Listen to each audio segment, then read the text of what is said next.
have a few more people filing in. So are there printed programs for them? Yes, front seats are available. Front seats are available. There are some printed programs at the front seats. So Go ahead. it's just now turning actually 6:29. So for the benefit of these people who are not in fact latecomers, but on-timers, barely, I'm going to pause for just a moment and say again, please do turn off your devices. Don't just put them on vibrate, please turn them off.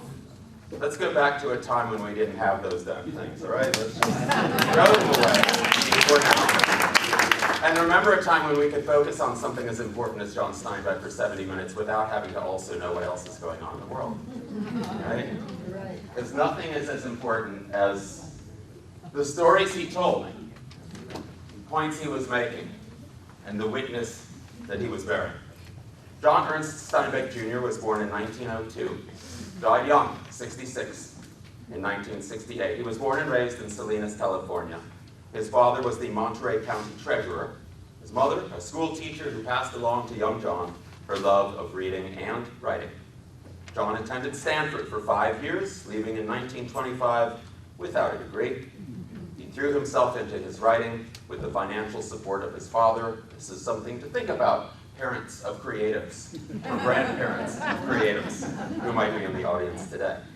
While honing his craft, young John also worked off and on at ranches, fish hatcheries, and canneries. His first novel, Cup of Gold, was published in 1927 when he was 25 years old.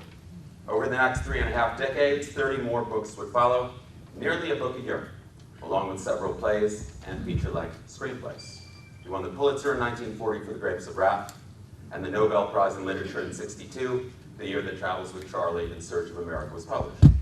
When Steinbeck received the Nobel, he cited as the colleagues whose work he most admired Hemingway and Faulkner, which is fitting, I think, and interesting, because they were really the big three of that middle chunk of the 20th century, the so-called century.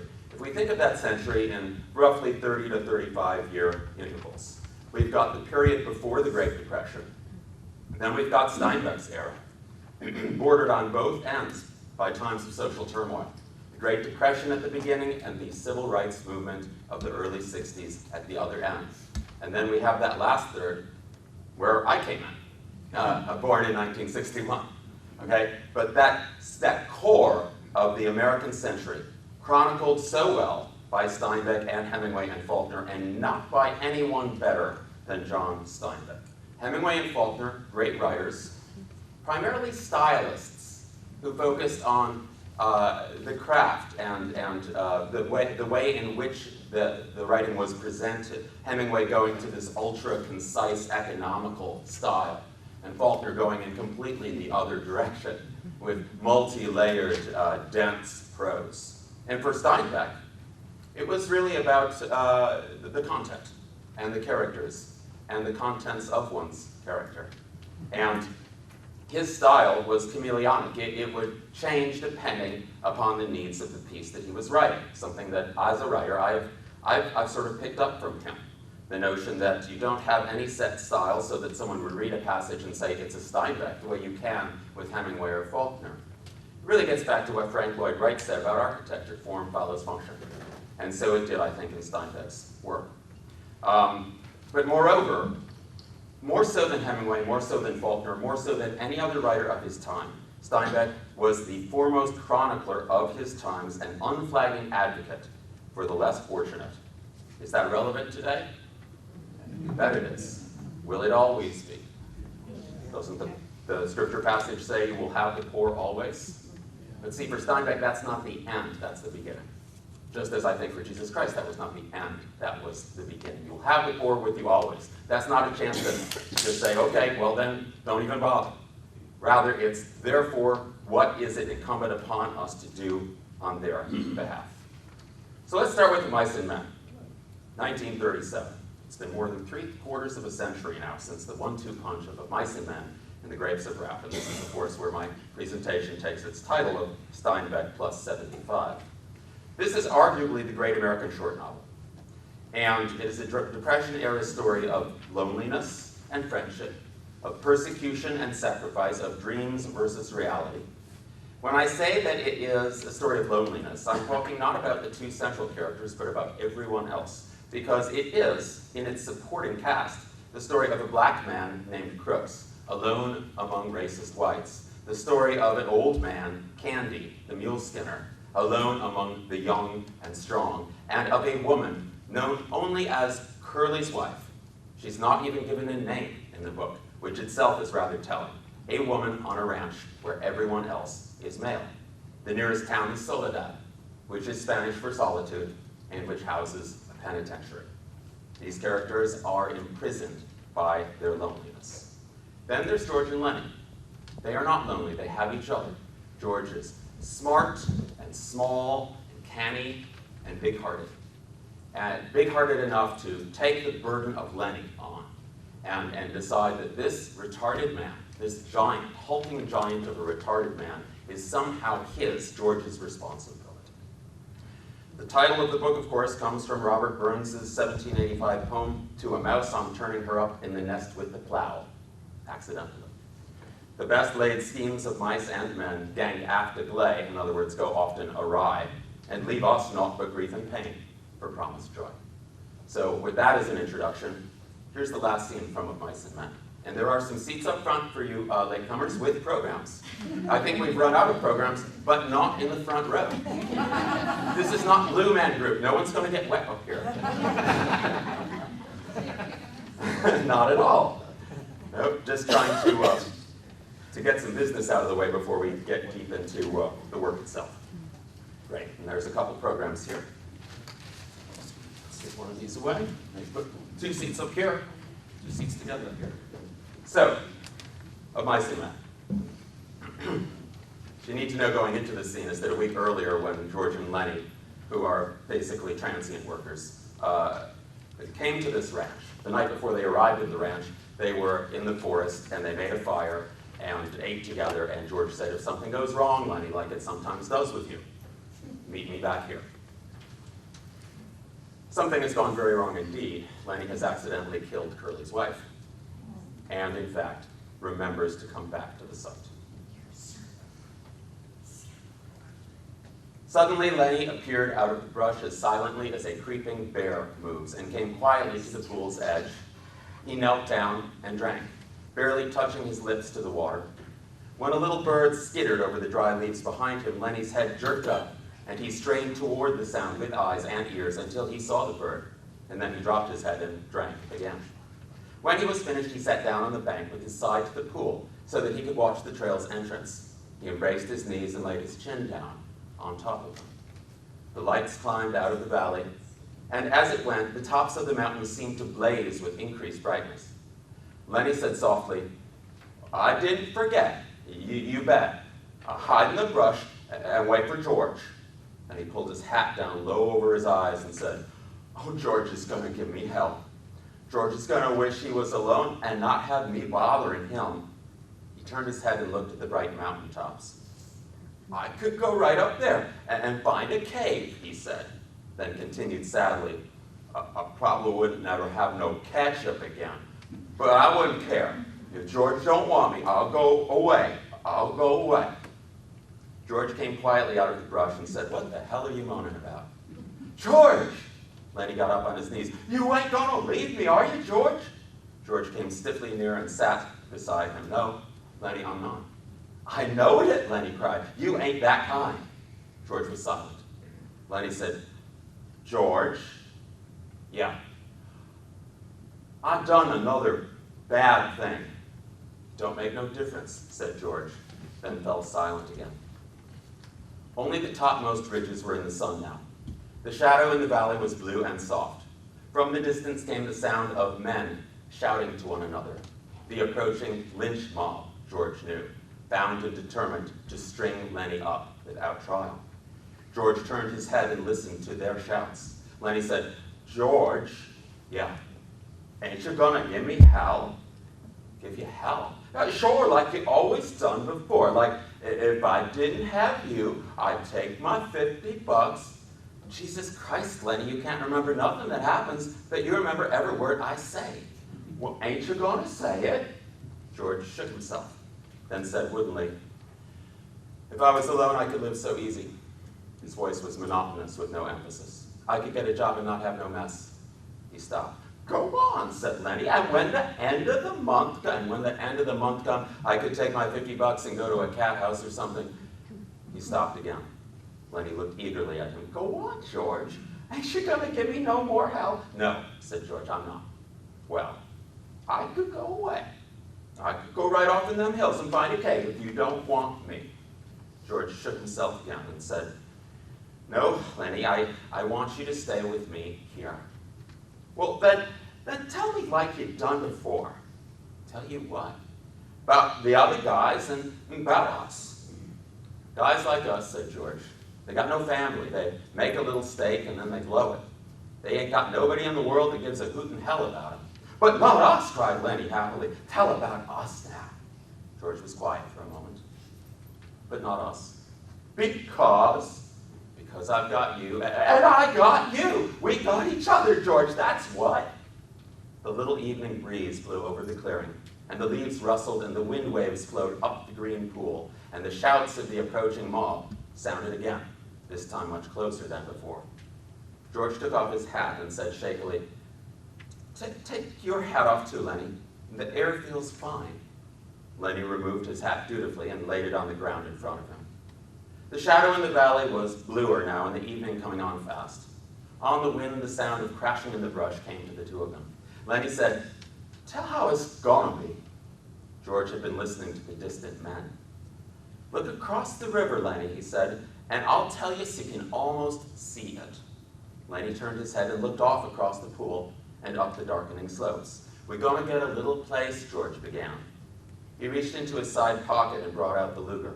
He snapped off the safety, and hand and gun lay on the ground behind Lenny's back.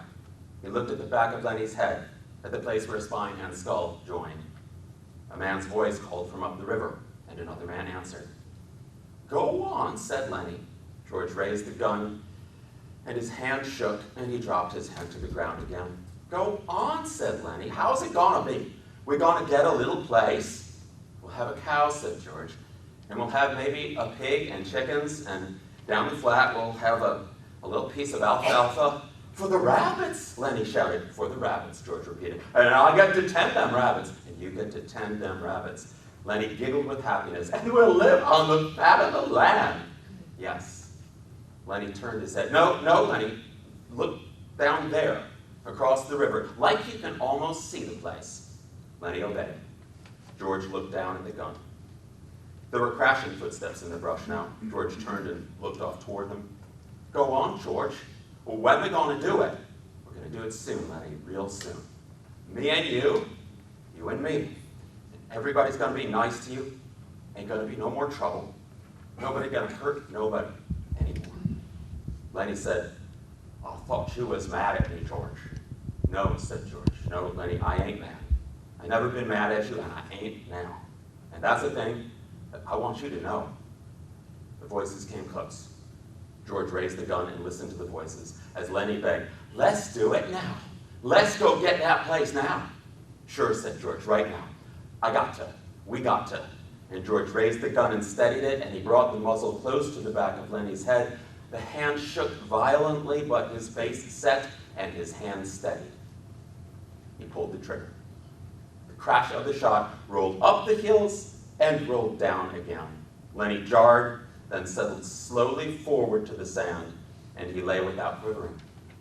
George shivered and looked at the gun, and then he threw it from him, back up onto the bank near the pile of ashes from their old campfire of a week before. The brush filled with cries and with the sound of running feet, someone's voice shouting, George, where are you at, George? And then the group burst into the clearing. But George just sat stiffly on the bank and looked at his empty right hand that had thrown the gun away.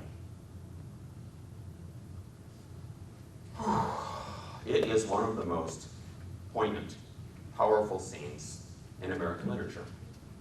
Almost too painful to read. And part of the pain comes from the painful irony of Lenny, blissfully and blithely unaware that he's about to die. saying, "Tell how things are gonna be, would be if you didn't have to worry about me." And George is forced to say the things that are about to come true. If I didn't have you, I could take my 50 bucks, etc. With his act of mercy, George now joins the ranks of those lonely supporting characters, like Crooks, the lone black among whites, like Canby, the lone elder man among the young, like Curly's wife, if she were alive at this point. George now is lonely and free. Free of his responsibilities toward Lenny, free to spend his time and his money on himself, his own wants and needs. But it is a freedom that leaves him paralyzed and as empty as that right hand, and utterly alone. We are our brother's keepers, Steinbeck is saying. We are our sister's keepers. That, in fact, is what gives life its meaning. This is the thesis that recurs throughout all of Steinbeck's work, and perhaps nowhere more so than in the next piece. But before we move on to Grapes of Wrath, I just wanted to show you this nice still from the 1939 original film version of Bison Man, starring Burgess Meredith as George and Lon Chaney Jr. as Lenny. I need to show this because I need to acknowledge that I have to Lon Chaney Jr., because when I do Lenny, I'm doing Lon doing Lenny. I really am. The Grapes of Wrath, 1939. This Depression-era novel follows the Joad family, who are evicted from their farm in the Oklahoma Dust Bowl following a bank foreclosure. They head west for California, lured by the false promises of flyers that have been disseminated to draw more workers than is necessary in order to drive down wages. Both on the way and after their arrival in the so-called Golden State, the Joads are beset with trials. The deaths of family members, a lack of prospects for work, confrontations between strike leaders and strike breakers, insult and intimidation by the police, the possibility of imprisonment, and the constant looming threat of illness and or starvation. Not for nothing does he call this family Joad, which is so similar in sound and look to the biblical Job. For truly, the trials of the Joads are the trials of Job and his wife. In the novel's final act, the family is living inside an abandoned boxcar when massive flooding forces them to take refuge on its roof. Here, Ma and Pa Joad's daughter, Rose of Sharon, delivers a stillborn baby. With no way to bury it, they send the tiny body in a box down the creek, leading to this final scene as the merciless rain continues to pour. The family huddled atop the boxcar, silent and fretful. The children and the men slept solemnly side by side, and Ma lay close to Rose of Sharon. Sometimes Ma whispered to her, and sometimes sat up quietly, her face brooding. Under the blankets, she hoarded the remains of the family's bread. The rain became intermittent now, little wet squalls and then quiet times. By morning, Rose of Sharon whispered to Ma, and Ma put her hand under the blanket and felt Rose's breast, then nodded her head. "Yes," she said. "Yes, it's time for it." And then she turned to where the men lay. "We're getting out of here," she said. "We're getting to higher ground. And you're coming or you ain't coming, but I'm taking Rose of Sharon and the little fellers out." Pa slipped down into the water and stood waiting. Ma helped Rose of Sharon down to the platform and steadied her across the car. Pa took Rose in his arms, held her as high as he could, and pushed his way carefully through the deep water around the car to the highway embankment. He set her down on her feet and held on to her. Uncle John carried little Ruthie and followed. Ma slid down into the water, and for a moment her skirts billowed out around her. "Winfield," she said, "sit right here on my shoulder. Now keep your feet still, boy." She staggered off through breast-high water. At the embankment, Pa helped her up and lifted Winfield off her shoulder. They stood on the highway and looked back over the sheet of water, the dark red blocks of the train cars. The trucks and motor cars sunk deep in the slowly moving water. And as they stood, a little misting rain again began to fall. "We got to get along," said Ma. "Rose of Sharon, do you feel like you could walk?" "Kind of dizzy," the girl said. "I feel like I've been beat." Pa complained, "Now that we're going, where are we going to?" Ma shook her head and said, "I don't know. Come on, give your hand to Rose of Sharon." Ma took the girl's right arm to steady her, and Pa her left. "We're going someplace where it's dry," she said. "We got to. You fellers ain't had dry clothes on for 2 days."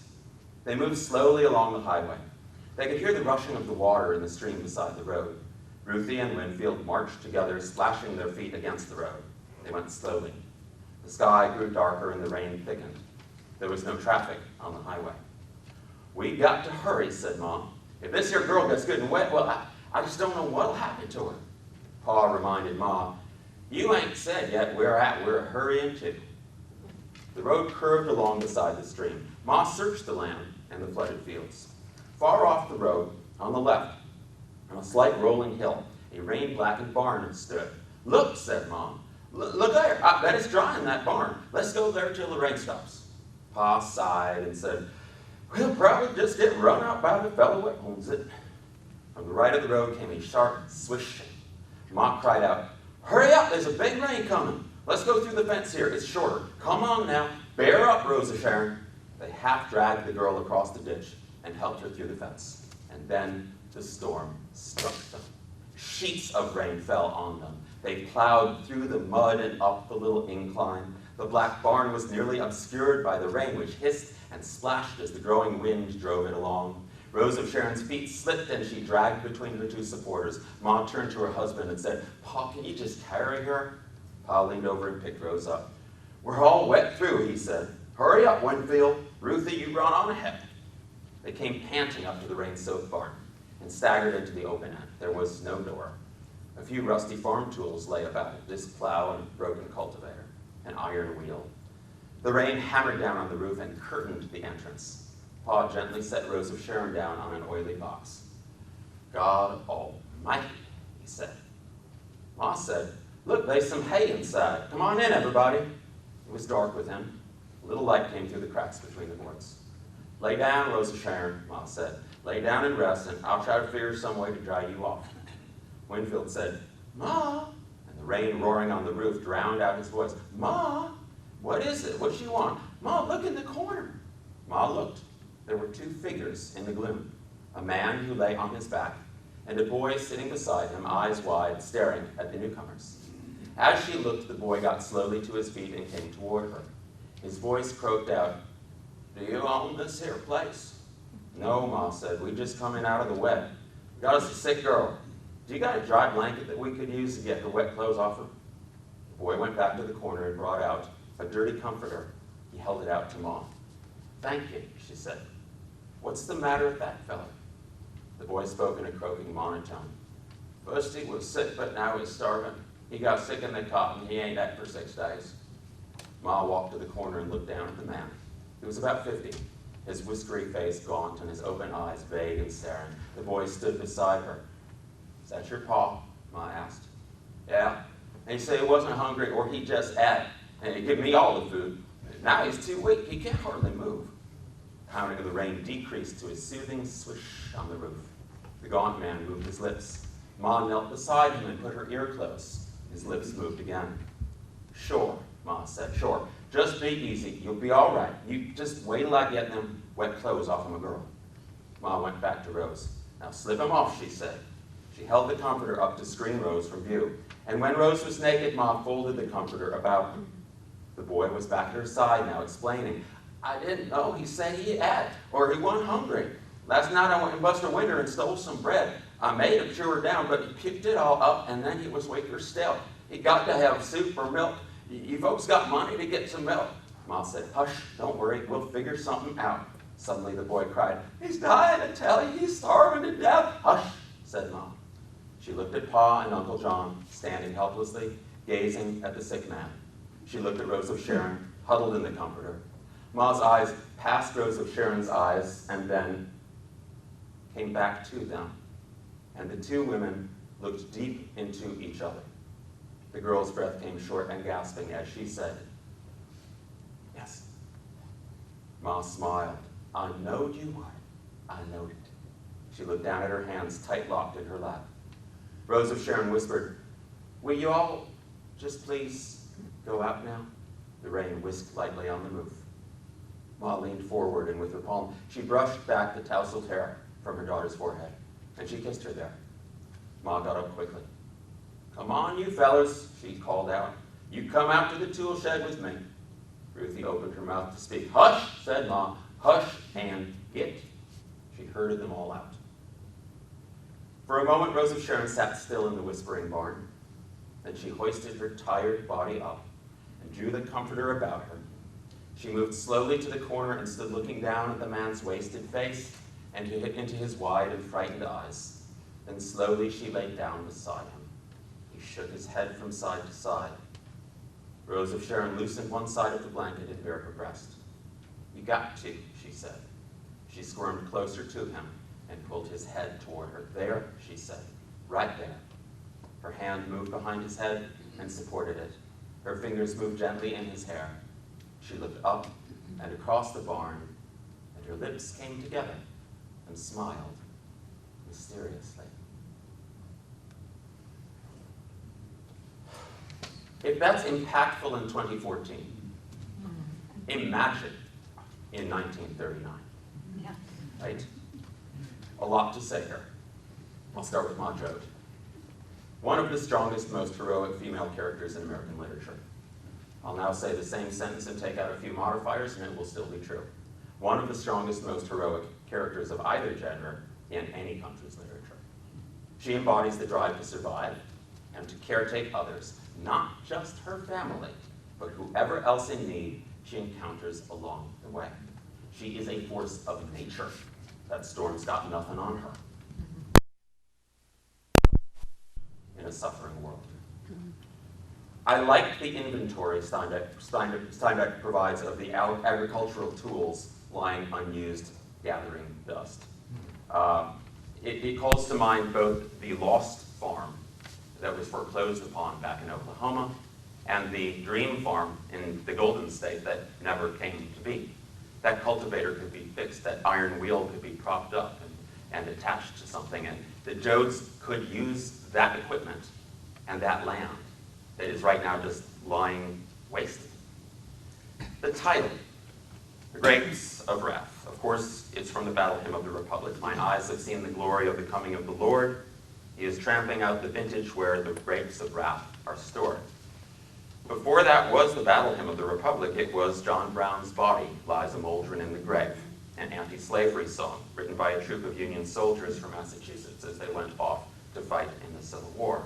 I like the fact that the title of this poverty-based novel has to do with a song that was originally about slavery, because there are many kinds of slavery, and the enslavement of and by poverty is the one that Steinbeck is talking about in this book. More about grapes. They are traditionally a symbol of plenty and also of transformation and renewal because they can be vinted into wine. Steinbeck ends chapter 25 with these words, quote, "In the souls of the people, the grapes of wrath are filling and growing heavy for the vintage," unquote. The migrants in California, he says, feel a growing fury at their low standard of living. They long for the chance to earn a decent wage, provide for their kids, and be treated like human beings. Through collective action, Steinbeck proposes, the bitter grapes of the people's wrath will be transformed into the sweet wine of justice and plenty. And notice that when he talks about collective action, he doesn't use that word. He's not overtly political, but he's extremely political. And what I love about the comforter that Tom Joad needs for her daughter and the milk that the boy's father needs to live is that there is no quid pro quo, that there is no negotiation, that this is not a barter. Each of those things is given separate from the other because someone needs it. What then do we make of Rose of Sharon's mysterious Mona Lisa smile at the end? It's a compelling image, isn't it? Well, there's obviously a physical relief upon releasing milk from a swollen breast, but beyond that, there is a different kind of relief or epiphany. I think the awareness that in the midst of death, including her babies, Rose is able to be a purveyor of life. This is a kind of nativity scene, a sort of a manger, except that the baby's not there. The baby's dead.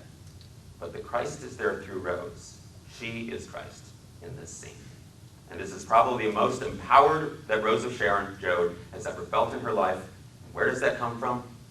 From helping someone in need. One could call Bruce Springsteen John Steinbeck with a guitar. One could, and I think one just did. So Bruce wrote this song in 1989 during a recession, the first Bush recession. And it's called The Ghost of Tom Joad. You will hear Tom Joad, the eldest Joad child, quoted in this song. He's not in that scene that we read at the end because by that time in the novel he's gone off in his own direction.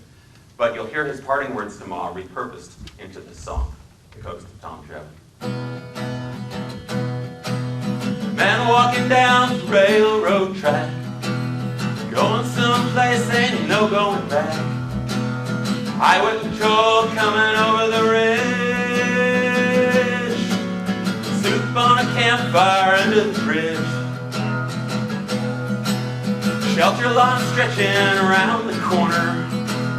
Welcome to the New World Order. Families sleeping in their cars out west. No home, no job, no peace, no rest. Well, the highway is alive tonight. No one knows where it goes. I'm sitting here in the campfire light, searching for the ghost of old Tom Joad. He pulls the prayer book out of his sleeping bag. Then the preacher lights up, takes a drag. He's waiting for when the first shall be last. In a cardboard box beneath the underpass. You got a one-way ticket to the promised land. You got a hole in your belly, a gun in your hand. Sleeping on a pillow of solid rock. Bathing in the city's aqueduct. Well, the highway is alive tonight. No one knows where it goes. I'm sitting here in the campfire light, waiting for the ghost of old Tom Joad. Well, Tom said, wherever there's a cop beating a guy, wherever a hungry newborn cries, wherever there's a fight, hate in the air, look for me, Mom, I'll be there. Where someone's fighting for a place to stand, decent wage or a helping hand, where someone is struggling to be free. Look in their eyes, Mom, you'll see me. Well, the highway is alive tonight. We all know where it goes. I'm sitting here in the campfire light, next to the ghost of old Tom Joad. Next to the ghost of old Tom Joad. Next to the ghost of old Tom Joad.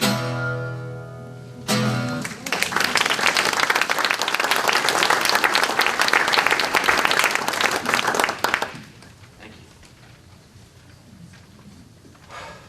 You know, when I come back to my beloved home state of Wisconsin to do this show, the last few years, I can't help but wonder what John Steinbeck would have thought about the state of our state today. What would he have said about this governor and his anti-union legislation? Perhaps the following passage from his work gives us an idea. Steinbeck wrote the following words in 1957 for an essay in Esquire magazine in defense of his friend and colleague Arthur Miller, as the playwright was being pilloried by Wisconsin's Joe McCarthy and HUAC. Quote, "A law that is immoral does not survive, and a government that condones or fosters such immorality is truly a clear and present danger. I feel profoundly that our country is better served by individual acts of courage and morality than by the safe and public patriotism that is, as they say, the last refuge of scoundrels. My father was a great man, as any lucky man's father must be. He taught me rules I do not think are abrogated by our nervous and hysterical times. He taught me glory to God, honor to family, loyalty to friends, respect for the law, love of country, and instant, open revolt against tyranny, whether it comes from the bully in the schoolyard, the foreign dictator, or the local demagogue. And if this be treason, then gentlemen, make the most of it." Unquote. Could someone get me a little ice water? I just ran out. Thank you so much. Cannery Row, published in 1945, is thank you so much, Anne. Occupational hazard, you understand. Thank you so much. A novel in vignettes. which makes it very easy to read from in a presentation like this, because you can really take any 3 or 4 pages out of it and it works just fine. Cannery Row is a blue-collar neighborhood in Monterey, California, in the 1930s, filled with colorful, often eccentric blue-collar characters. And the point of view character, Doc, is a marine biologist and bachelor, respected and confided in by all. And he's basically the Steinbeck surrogate in this story. I will read you about Omri, the painter. And toward the end, we'll hear from Doc. Henri, the painter, was not French. And his name was not Henri. Also, he was not really a painter. Henri had so steeped himself in stories of the left bank in Paris that he lived there, although he had never been. Feverishly, he followed in periodicals the Dadaist movements and schisms, the strangely feminine jealousies and religiousness, the obscurantisms of the forming and breaking schools. Regularly, he revolted against outworn techniques and materials. One season, he threw out perspective. Another year, he abandoned the color red, even as the mother of purple. Finally, he gave up paint entirely. It's not known whether Henri was a good painter or not, for he threw himself so violently into movements that he had very little time left for painting of any kind. As a boat builder, though, he was superb. Henri was a wonderful craftsman. He had lived in a tent years ago when he started his boat, and until galley and cabin were complete enough to move into. But once he was housed and dry, well, then he had taken his time on the boat. It was sculpted, not built. It was 35 feet long, and its lines were in a constant state of flux. For a while, it had a clipper bow and a fantail like a destroyer. Another time, it looked vaguely like a caravel. Since Henri had no money, it sometimes took him months to find a plank or a piece of iron or a dozen brass screws. That was the way he wanted it, for Henri never wanted to finish his boat. It sat among the pine trees on a lot Henri rented for $5 a year. This paid the taxes and satisfied the owner. The boat rested in a cradle on concrete foundations. A rope ladder hung over the side, except when Henri was at home. Then he pulled up the rope ladder and only put it back down when guests arrived. His little cabin had a wide, padded seat that ran round 3 sides of the room.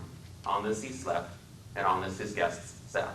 The table folded down when needed, and a brass lamp hung from the ceiling. His galley was a marvel of compactness, but every item in it had been the results of months of thought and work. Henri was swarthy and morose. He wore a beret long after others had abandoned them. He smoked the calabash pipe, and his dark hair fell about his eyes.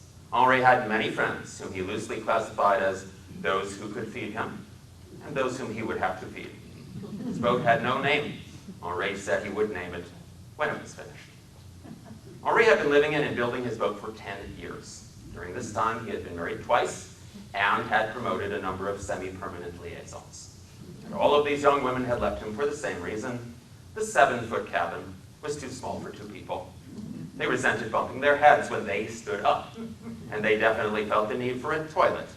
Marine toilets would not work, obviously, in a shore-bound boat, and Henri refused to compromise by installing a spurious landsman's toilet. No.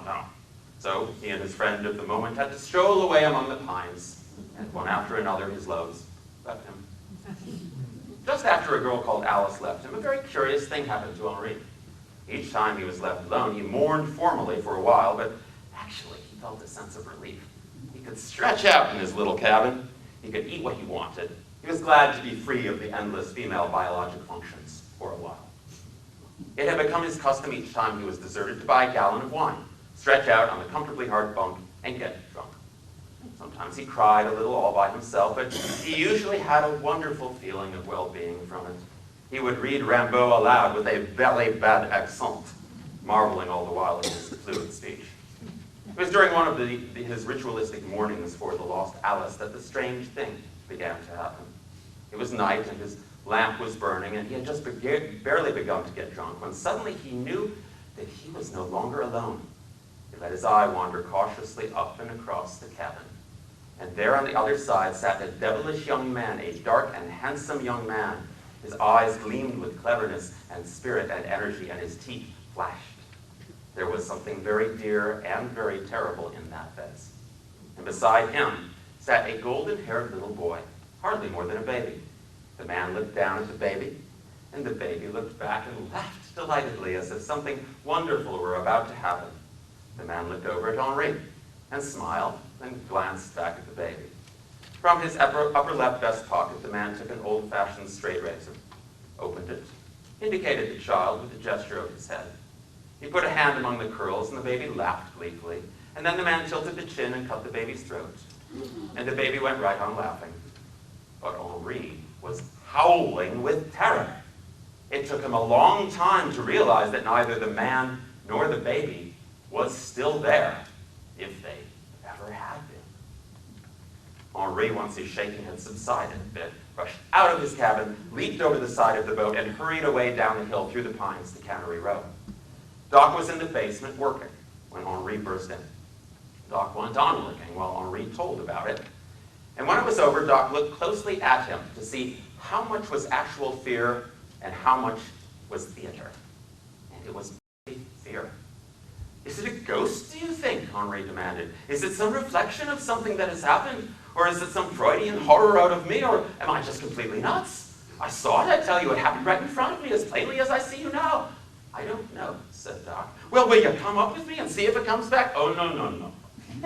If I saw it, said Doc, well, it might be a ghost, and that frankly would scare me quite badly because I don't currently believe in those. But what am I going to do? If I see it again, I'm sure I will die. You see, he doesn't look like a murderer. He looks nice, and the kid looks nice, and neither of them gives a damn. He cut that baby's throat. I saw it. I don't know, said Doc. I'm not a psychiatrist or a witch hunter, and I'm not going to start now. The girl's voice called into the basement. Hi, Doc. Can I come in? Come along, said Doc. She was a rather pretty and a very alert girl. Doc introduced her to Henri. He's got a problem, said Doc. He either has a ghost or a terrible conscience, and he's not sure which. Tell her about it, Henri. Henri went over the story again, and the girl's eyes sparkled. Oh, but that's horrible, she said. I've never in my life even caught the smell of a ghost. Let's go back up and see if he comes again. Doc watched them go, a little sourly. After all, she had been his date.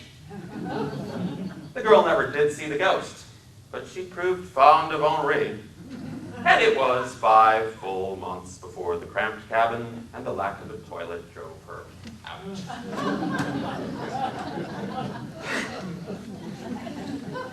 An amusing vignette with a heart of darkness. Henri is a mass of affectations and artifice, a stunted adolescent, unable or unwilling to finish his boat. In other words, to grow up. Because until you finish your boat, you can't get in it and go somewhere. You can't. He's stuck. He's stuck in himself. Then he has an epiphany, a vision of the family and the future that he is so blithely killing through his inaction. But he forfeits the opportunity that this vision provides and retreats back into his familiar pattern of safe stasis. Thus, that final line that she liked him, and therefore it was a full 5 months before the cramped cabin and the lack of a toilet drove her out, while funny, also carries with it the dark tint of the unheeded warning and of the dark and unforgettable vision attached to it. Yes, Henri is stuck in a rut. He's stuck in himself, and for Steinbeck, turning inward is never the answer. East of Eden, Steinbeck considered his masterpiece.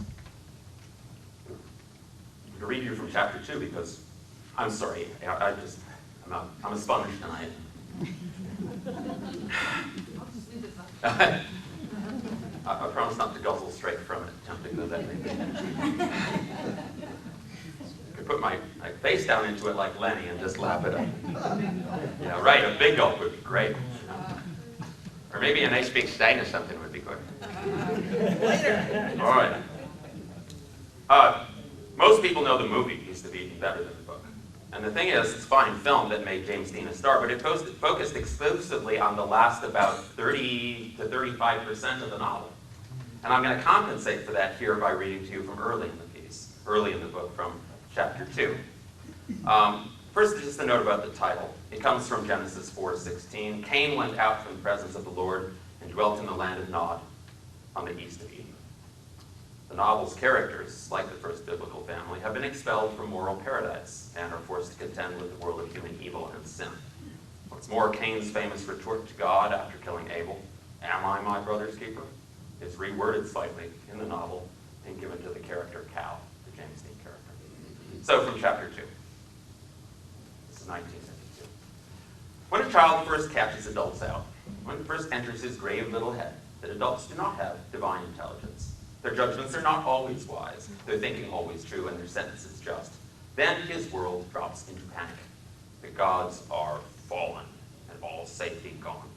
There's one sure thing about the fall of gods. They do not fall a little. They crash and shatter, or sink deep into green muck. It is a tedious job to build them back up.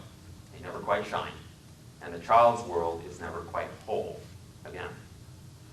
Young Adam found his father out. And it wasn't that his father Cyrus changed, but that some new quality came to Adam. Now, he had always hated discipline, as every normal animal does, but it was just and true and as inevitable as measles, not to be denied or cursed, only to be hated. And then, this was very fast, almost a click in the brain. Then Adam knew that for him at least, his father's methods had no reference to anything in the world but his father. Cyrus's techniques and training were designed not for the boys, Adam and his half-brother Charles, but only to make Cyrus seem a great man.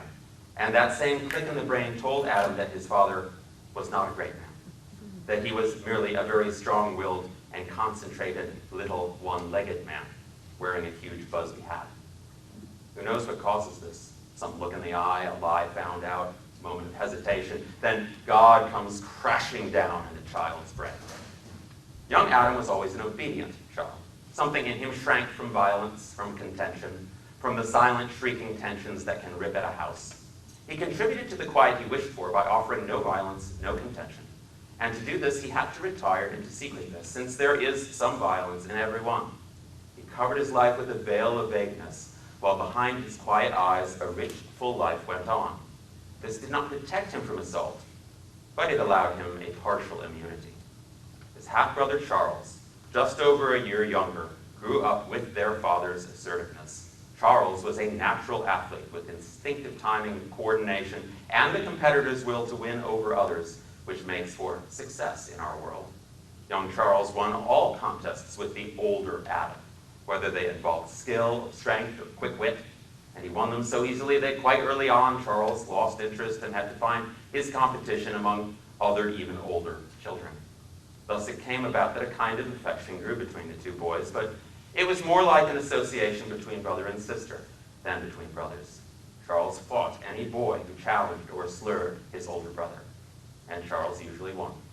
He protected Adam from their father's harshness, too, with lies and even blame-taking. Charles felt for his older brother as one feels for helpless things, for new babies and blind puppies. Adam, for his part, looked out of his covered brain, out of those long tunnels of his eyes at the people of his world. His father was a one-legged natural force, at first installed to make little boys feel littler and stupid boys aware of their stupidity. And then, after God had crashed, Adam saw Cyrus as the policeman laid on by birth, the officer who might be circumvented or fooled but never challenged. And Adam saw his half-brother Charles as a bright being of another species, gifted with muscle and bones, speed and alertness, quite on another plane, to be admired as one admires the sleek, lazy danger of a leopard, not by any chance to be compared with oneself. And it would no more have occurred to Adam to confide in his brother, to tell him of the hunger, the gray dreams, the plans and silent pleasures that lay at the back of the tunneled eyes, than it would to share his thoughts with the lovely tree or with a pheasant in flight. Toward Alice Trask, his stepmother and Charles's mother, Adam concealed a feeling that was akin to a warm shame. She was not his mother. That Adam knew because he had been told so many times. Not from things said, but from the tone in which other things were said, Adam knew that he had once had a mother, and that she had done some shameful thing, and as a result of her fault, she was not here, and never would be again. Adam thought sometimes that if he could only find out what sin it was she committed, why, he would sin it too, and not be here ever again. Alice treated the boys equally, washed them, fed them, and left everything else to their father, who had let it be known clearly and with finality that training the boys physically and mentally was his exclusive province. Even praise and reprimand he would not delegate. Alice never complained, quarreled, laughed, or cried. Her mouth was trained to a straight line that concealed nothing and offered nothing. But once, when Adam was quite small, he wandered silently into the kitchen. Alice did not see him. She was darning socks, and she was smiling. Let's turn that off, thank you. And she was smiling. Adam retired secretly and walked out of the house and into the woodlot, to a sheltered place behind a stump that he knew well. He settled deep between the protecting roots. Adam was as shocked as though he had come upon her naked. He breathed excitedly, high against his throat, for Alice had been naked. She had been smiling. He wondered how she dared such wantonness, and he ached toward her with a longing that was passionate and hot. He did not know what it was about, but all the long lack of holding, of rocking, of caressing, the hunger for breast and nipple, and the softness of a lap, and the voice tone of love and compassion, and the sweet feeling of anxiety at separation. All these were inside his passion, but he did not know it because he did not know that such things existed. So how could he miss them? It occurred to him that he might be wrong, that some misbegotten shadow had fallen across his face and warped his seeing. And so he cast back to the sharp picture in his mind, and then he knew that her eyes were smiling too. Now, twisted light could do one or the other, distort the mouth or the eyes, but not both. He stopped her then. He spied on Alice, hidden and from unsuspected eye corner, and it was true. Sometimes when she was alone, thought she was, she permitted her mind to play in a garden. She smiled, and it was wonderful. Adam concealed his treasure deep in those tunnels, but he was inclined to pay for his pleasure with something. So Alice began to find gifts in her sewing basket, in her worn-out purse, under her pillow, 2 cinnamon candies, a bluebird's tail feather, half a stick of green sealing wax, a stolen handkerchief. At first, Alice was startled, but then that passed, and when she found some unsuspected present, the garden smile flashed and disappeared, the way a trout crosses a knife of sunshine in a pool. She asked no questions and made no comment. But Alice was not well. Her coughing was very bad at night, so loud and disturbing that Cyrus at last put her into another room, or he would have gotten no sleep. But he did visit her very often, hopping on his one bare foot, steadying himself with hand on wall. The boys could hear and feel the jar of their father's body throughout the house as he hopped to and from Alice's bed. And we'll leave that there. This is fine writing. You can see why he considered it his masterpiece. This is the most capital L literary writing that we hear from Steinbeck in this program, or really that he ever wrote. And it fits because it's biblical. You know, what better time to get all King Jamesy than when you're doing East of Eden? This section addresses one of my own favorite literary topics, both as reader and writer, the early childhood event that casts the die, or events to come. This notion that the boy is the father of the man. You know? And indeed, later on, you understand Adam Trask as a father so well because of how he was fathered, and more to the point, wasn't. So it forecasts a great deal, this chapter 2, about the latter part, and sets it up. It also establishes here a theme of legacy that will be important throughout the novel. What gets passed down through the generations, though not through the genes, through attitude, through behavior, what people do, and what they withhold from one another. You can see from these few pages in chapter 2 that Steinbeck is tackling big and timeless themes, both Oedipal and Freudian and biblical. He introduces the characters one by one, which is smart, allows us to get a sense of each of them in turn. And I noticed that there are parallels not only to Cain and Abel, but also to Jacob and Esau here and throughout the book. He takes a different approach than I typically do to storytelling, and particularly characterization.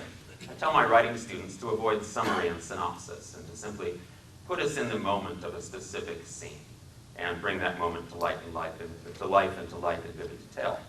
Well, there's a lot of summary and synopsis here in chapter 2, quite early in an epic novel. If I were his teacher, I probably would have told him to rewrite that. But as I read it, I see that it works. And so it becomes a very valuable object lesson to this teacher about subjectivity, you know, of literature specifically, of the arts more generally, of perception, and of life itself. Because I don't know that that moment of him catching her smiling would be quite so effective as it is if it hadn't been preceded by all of that synopsis and backstory, for contrast's sake.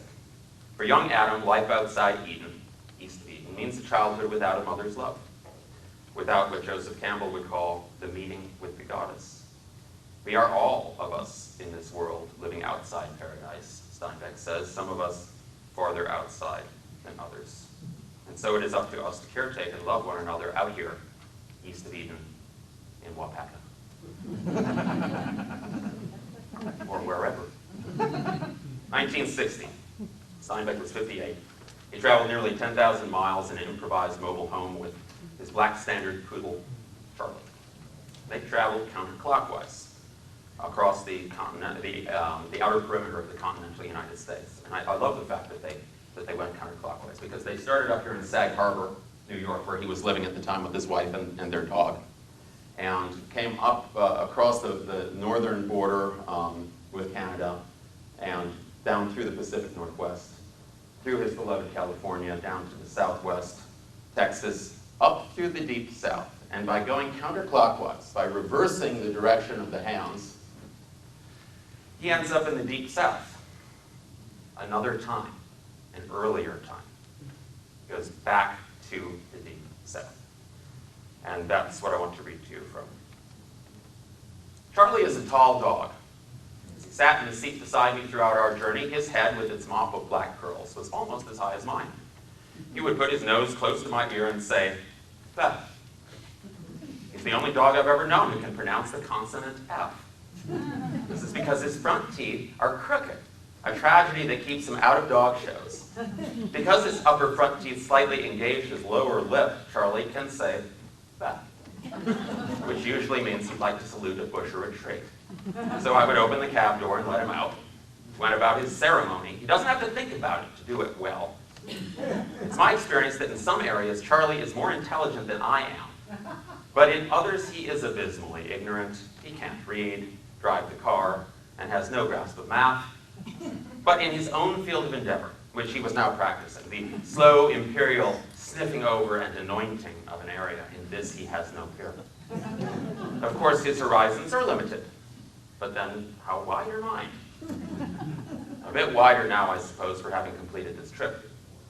Journeys, I've learned, are things in themselves, each one an individual and no two alike.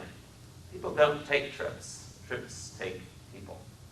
The lifespan of journeys seems to be variable and unpredictable. Who has not known a journey to be over and dead before the traveler returns? The reverse is also true. Many a trip continues long after movement and time and space have ceased. I remember a man in Salinas who in his middle years traveled to Honolulu and back, and that journey continued for the rest of his life. We could watch him in his rocking chair on his front porch, eyes squinted, half closed, as he endlessly rocked his way to and from Honolulu. My own journey started long before I left and was over before I returned. I know exactly where and when it was over.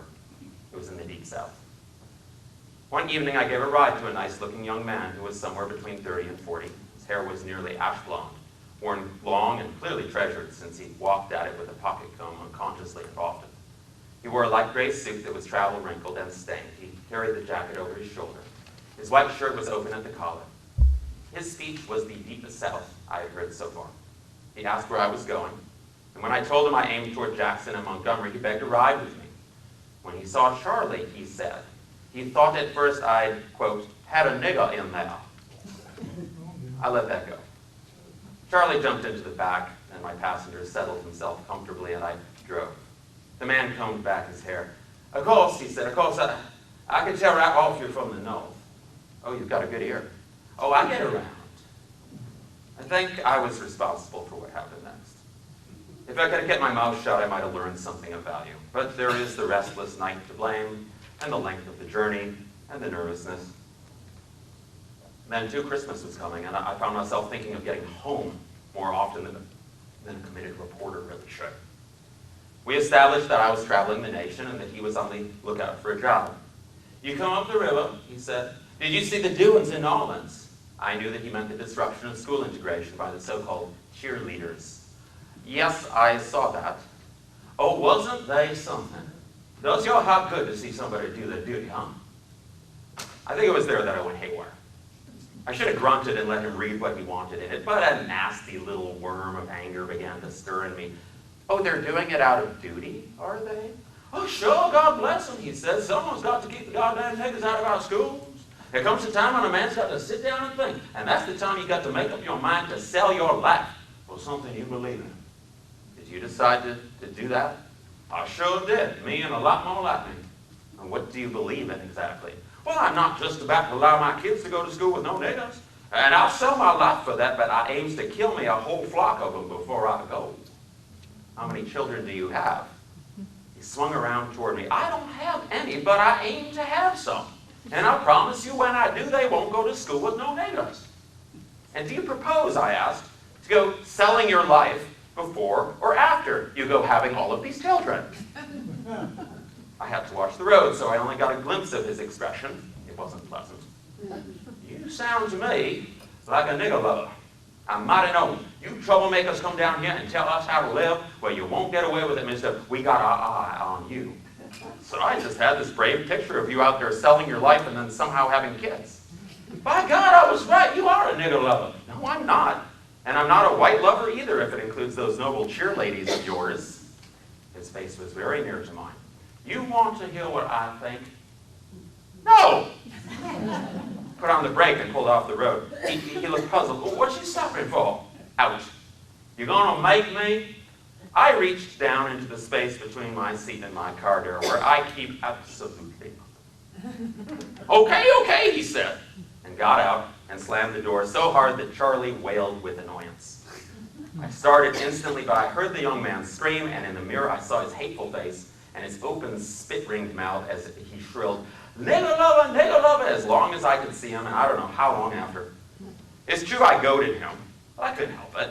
I guess when they're drafting peacemakers, they'd better pass me by.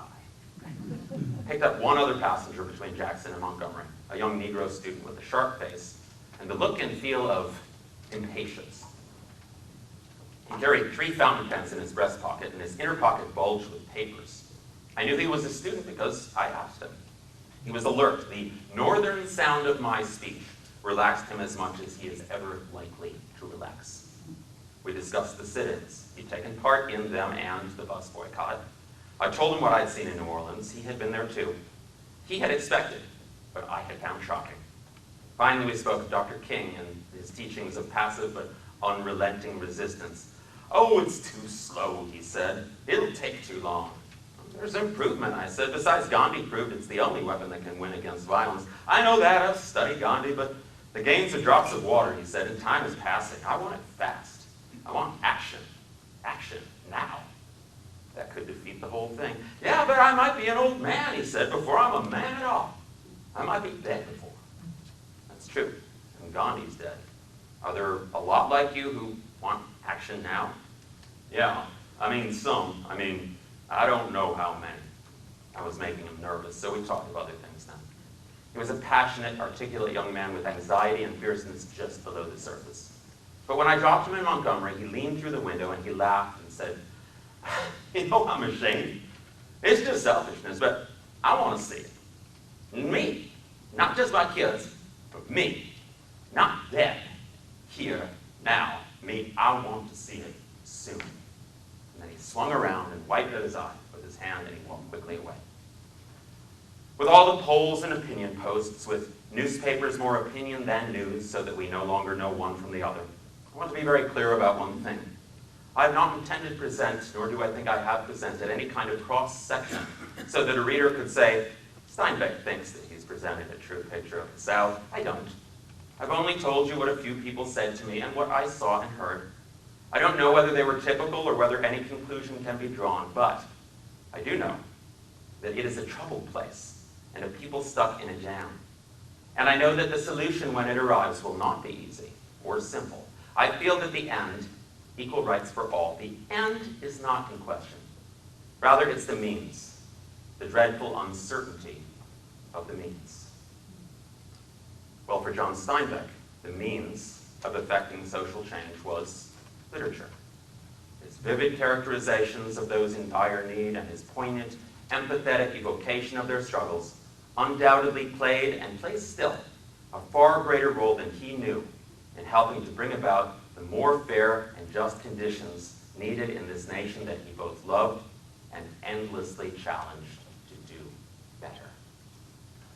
Thank you.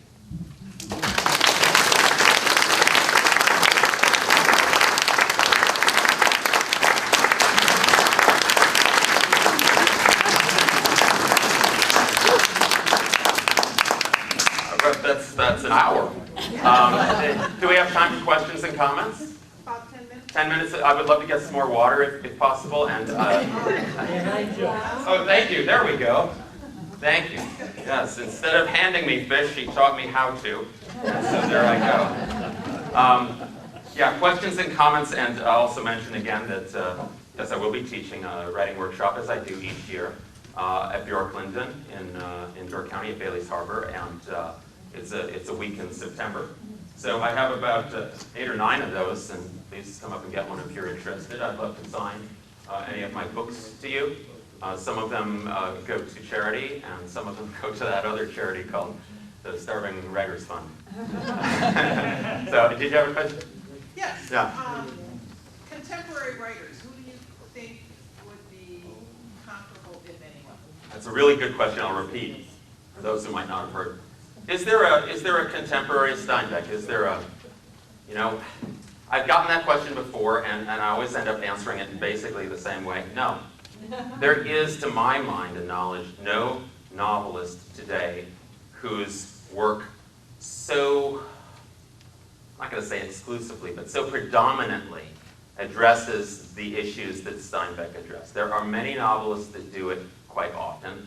People like Joyce Carol Oates leap to mind.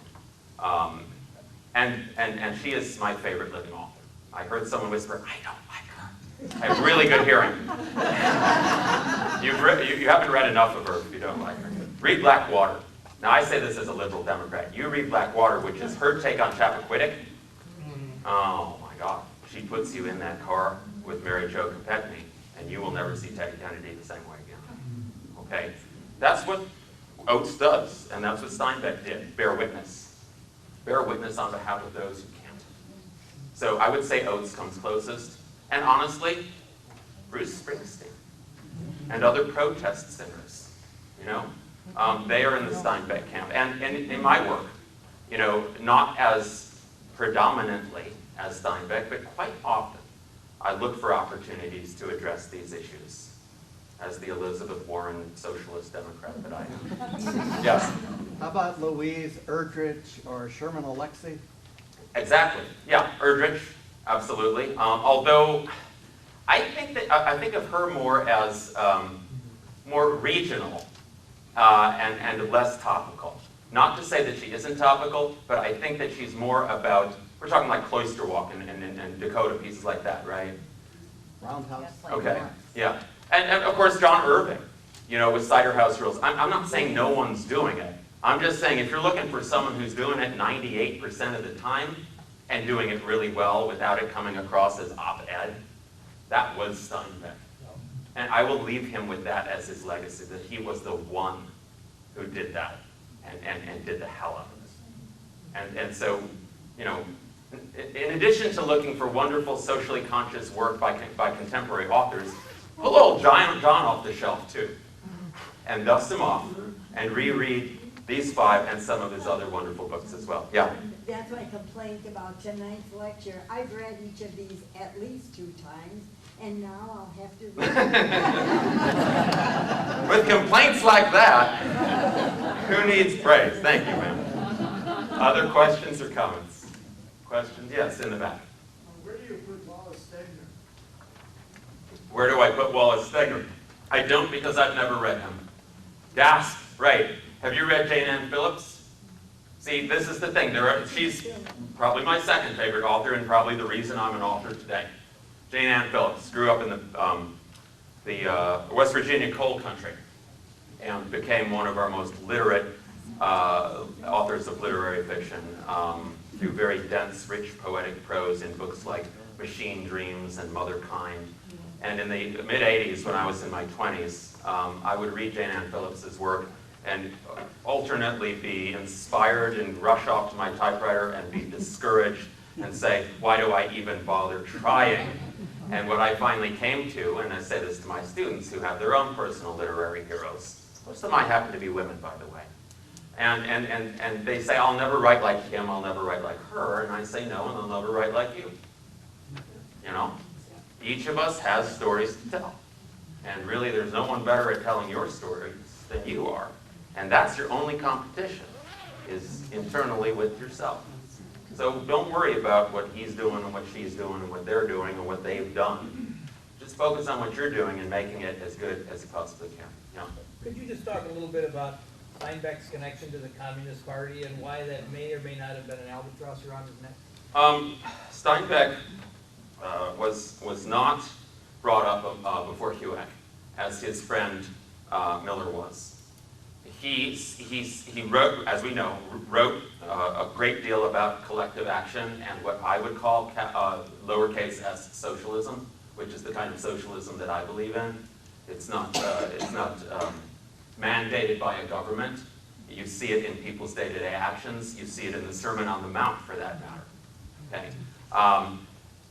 Interestingly, towards the end of his life, he defended the Vietnam War. He saw it, as many did at the beginning, as a case of a people being threatened by a tyrannical communist system, rising up and needing our assistance. Of course, by the time he died, it was becoming a very different kind of war, and became even more different after he died. To talk about the politics of Steinbeck, I'm pretty sure I know how he voted in the various elections, but that doesn't make him a this or a that. He was an unflagging populist advocate for the have-nots. That was his party. That was his platform. And he was not, he was undoubtedly investigated by HUAC. He was not brought up before HUAC. Okay. Other questions? Comments? This has been wonderful for me. If you've enjoyed it a fraction as much as I have, then my work is done. I want to thank Anne for scouting me out and bringing me all the way from Evanston, Illinois, where I still bleed green and gold. Yes, I gave blood today in Milwaukee, where I always give. 116 pints to Wisconsin, none to Illinois. Their bodies would reject my Packer blood. I really had a wonderful time, and if you'd like to come up and look at these books, I'd be honored. If you know people in Milwaukee who would enjoy my Unplugged show, by the way, very, very close to signing a feature film deal for my first novel. Very close. And it is a Steinbeck novel in that it is about things like rape and recovery and clinical depression and suicide prevention and environmentalism. It's called Unplugged, and it's a social witness novel, as well as a rather spiritual nature novel that takes place largely in the Badlands of South Dakota, where we will film. Someone has a question after the Q&A period. What do we do? Go ahead. Where do you teach? That question would have been answered differently 2 weeks ago. Because he asked where I teach. I taught for 16 and a quarter years at my alma mater, Northwestern, in Evanston. And I was fired 2 weeks ago for basically advocating for my students, for Steinbecking, one might say. And I told them exactly what they could do. And I was fired. And 6 days later, I got a gig teaching creative writing at the University of Chicago for 5 times the money.